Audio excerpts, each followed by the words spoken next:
A cidade tinha 7 pontes sobre o rio Pregeu, para conectar não só os dois lados da cidade, mas também 2 ilhotas dentro do curso do rio. Reza a lenda que as pessoas da época formularam um questionamento, que se converteu em um célebre problema. Eventualmente, em 1735, o grande matemático Leonard Euler deu a resposta: não era possível. Mas o mais curioso é que, na resolução do problema, deu um salto conceitual. Euler se deu conta de que as distâncias entre as pontes eram irrelevantes. O que realmente importava era como as construções estavam conectadas entre si, o que faz com que a teoria não se limite unicamente à cidade de Königsberg, mas sim a todas as configurações topologicamente iguais. Eis o início dos conceitos de topologia, que hoje embasam praticamente todos os trajetos de mapas de metrô do mundo, para comunicar claramente aos usuários o que eles necessitam saber, como chegar aonde querem ir. Embora as origens da topologia remetam às pontes de Königsberg, foi só nas mãos do mais famoso e respeitado matemático do final do século XIX, o francês Henri Poincaré, que o tema se converteu em uma nova e poderosa maneira de enxergar a forma. A principal ideia atrás da topologia é que, quando se estuda um objeto, o mais importante são as suas propriedades, e não o objeto em si.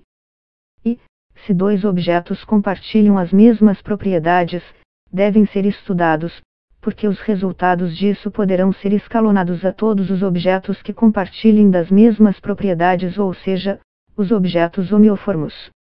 Algumas pessoas se referem a esse importante campo da matemática como geometria flexível, porque, segundo ele, 2 formas são a mesma se for possível transformar uma em outra sem quebrá-la. Então, por exemplo, topologicamente uma bola de futebol e uma bola de rugby são equivalentes, porque uma pode ser moldada para se transformar na outra. Mas, se é possível deformar um donut para transformá-lo em uma xícara e vice-versa, não há como deformar uma bola a ponto de transformá-la em um donut, porque não podemos criar o buraco em seu meio sem mudar as propriedades da esfera. Poincaré chegou a conhecer todas as possíveis superfícies topológicas bidimensionais. Além disso, desenvolveu todas as formas possíveis nas quais poderia envolver esse universo bidimensional plano. Mas o fato é que vivemos em um universo tridimensional. O que levou o matemático a se perguntar em 1904, quais são as formas possíveis que nosso universo pode ter. Ele morreu em 1912 sem conseguir encontrar as respostas.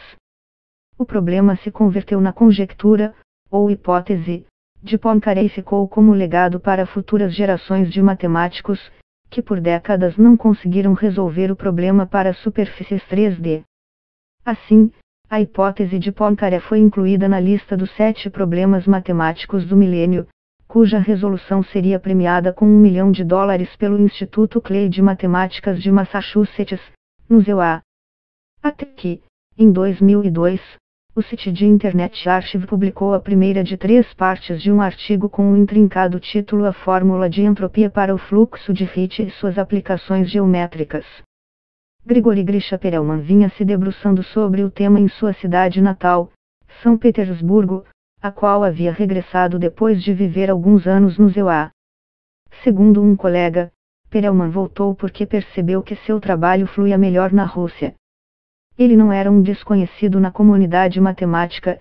Em 1994, já havia provado a conjectura da alma, segundo a qual pode-se deduzir as propriedades de um objeto matemático a partir de pequenas regiões desses objetos, chamados alma.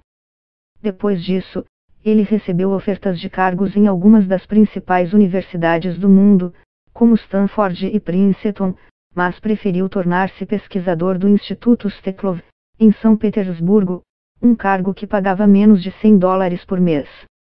Em 1982, Hamilton havia publicado um artigo sobre uma equação chamada fluxo de Hit, com a qual se suspeitava ser possível comprovar a conjectura de Poincaré. No final de uma delas, Hamilton explicou a Perelman os obstáculos que havia encontrado na tentativa de provar a conjectura. O russo respondeu que havia feito um estudo que poderia ajudá-lo nesses obstáculos. Hamilton, porém, não lhe deu muita atenção. Perelman acabou trabalhando sozinho, e em 2002 publicou na internet o resultado de seus esforços. Essa publicação acabou despertando um enorme interesse entre matemáticos. A diferença de outros campos do conhecimento, em que as teorias sempre podem ser revisadas, a prova de um teorema é definitiva.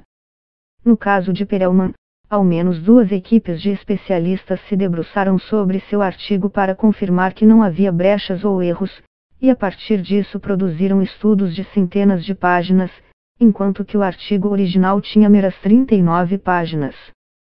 Depois de mais de um século de tentativas frustradas, a hipótese de um matemático brilhante havia sido comprovada por outro também genial, embora mais excêntrico. Perelman recebeu nova chuva de ofertas de prêmios, cargos, honras, pagamentos em dinheiro, convites para conferências e fundos de pesquisa, as quais considerou, segundo relatos, profundamente ofensivas. Consequentemente, rejeitou até mesmo a medalha Fields, equivalente matemático a um prêmio Nobel, por suas contribuições à geometria e suas ideias revolucionárias, um prêmio da Sociedade Matemática Europeia e $1 milhão que o Instituto Clay queria entregá-lo por solucionar um dos problemas do milênio. Ele logo deixou de falar com a imprensa, anunciou que pretendia abandonar a profissão e se aposentou, para viver com sua mãe como um semi-recluso em um modesto apartamento. Há relatos de que ele só sai de casa para comprar itens básicos ou para assistir à ópera e a concertos de música clássica. No mundo científico, muitos lamentaram que ele tenha abandonado a matemática por completo. A não ser que, em algum momento, ele surpreenda a comunidade com alguma outra publicação brilhante na internet.